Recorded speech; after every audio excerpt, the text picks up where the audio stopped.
Imagine a quiet neighborhood, where a putrid smell of rotting garbage begins to ooze out of a seemingly perfect home. What could be hiding behind those walls? In East Dallas, it took 5 weeks for anyone to notice the stench coming from David and Glenda Goodman's house. The secret it held was too terrible to contain. Firemen kicked in the front door, and the stench rushed out like a river. 2 rescuers stopped to retch on the front lawn, pulling on gas masks before stepping inside. Inside, they found black clouds of flies, thousands of them, buzzing and swarming in the thick air. Insect carcasses littered the floor, leading to the rear of the house. The former Southern Methodist University business professor and his wife had converted their garage into a den. It should have been a cozy place, but these were not normal circumstances. One corner of the room was rigged up as a miniature shooting gallery. A metal stand held a paper target, and 2 pellet guns were propped against a chest freezer. On the coffee table sat a box of Remington high-velocity shells and a manual for a Ruger Mark II semi-automatic pistol. The corpses lay close together on the carpet.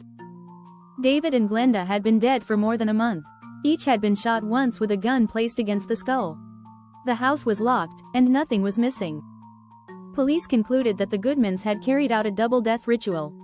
But why? To outsiders, they had everything: a flourishing business, a happy marriage.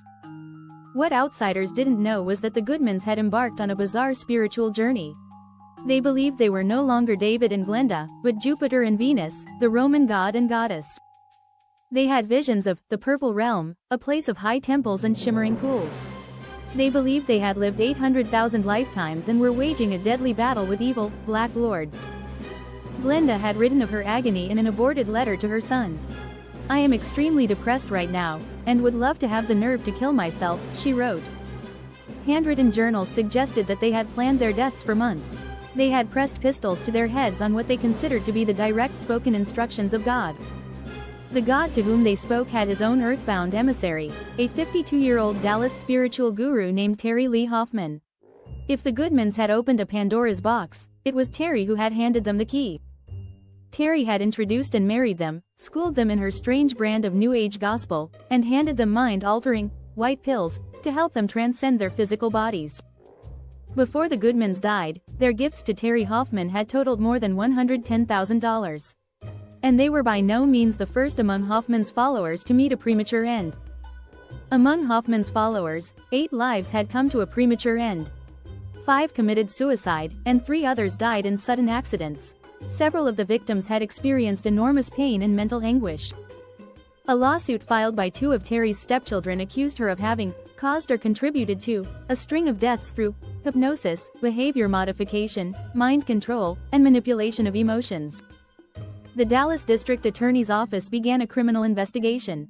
Terry, who once dreamed of spreading her movement across the country, had at last attracted national attention. Terry's followers believed she had a gift for counseling people. But was she a loving and compassionate counselor of troubled souls, or a guru of death? Terry often told her followers that she had seen the Akashic Records, the psychic library where those who were highly evolved spiritually could read the past and future like a newspaper. Terry's followers immersed themselves in her supernatural universe and allowed her to dominate the minute details of their lives. She even advised them on their personal relationships. Terry's power over her followers was immense. She could see the past and future, shield people from harm, and communicate with the dead. Her followers believed she was like somebody's grandma. Terry's teachings borrowed heavily from the writings that would inspire the widely popular New Age movement during the 80s. She offered forgiveness of sin and reinforcement of pleasure. Terry's doctrines offered a way to become comfortable with wealth and find bliss in every sexual encounter. Her followers believed they were leading a powerful movement in a holy mission. Terry's inner circle, the hand-picked teachers group, believed they were members of the White Brotherhood, chosen by the masters to battle the forces of evil. Their enemies were called Black Lords, part of the sinister Black Brotherhood. The teachers armed themselves with magic symbols and performed protection rituals to kill Black Lords. Terry fostered paranoia and self-reinforcing isolation. Those who left conscious development were particularly suspect. The Black Lords continued striking ever closer to home. Terry's followers believed that death was just a transition from one life to another. They were willing to endure punishment for the sins of others, believing it would elevate their spiritual status. David and Glenda's journals revealed their belief that they were enduring mankind's bad karma. They were promised full energies and abilities, but instead, they were ridden with bad karma and physical pain. On October 19, 1989, Glenda sent letters to her daughters explaining that she would have to end all communication with them. The next day, David and Glenda pressed pistols to their heads. The puzzle of Terry Hoffman lies at the heart of understanding the sad fate of David and Glenda Goodman, and too many others who embraced her teachings. Is she a loving counselor or a guru of death? Stay tuned to uncover the truth.